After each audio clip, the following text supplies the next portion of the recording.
हे अधिवेशन म्हणजे महाराष्ट्राला कबरीपासून कामरापर्यंत नेणारं अधिवेशन. याच्या पलीकडे काहीही परिस्थिती नाही.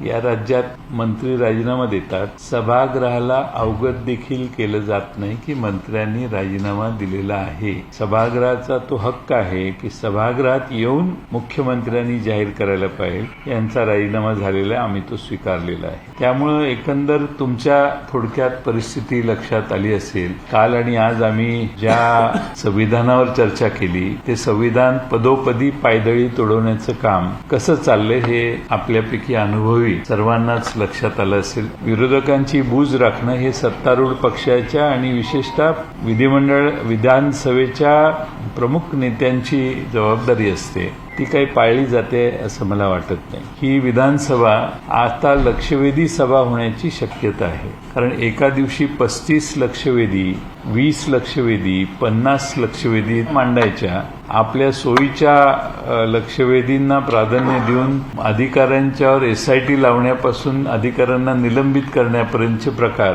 हे मागच्या काही दिवसात आम्ही बघितले.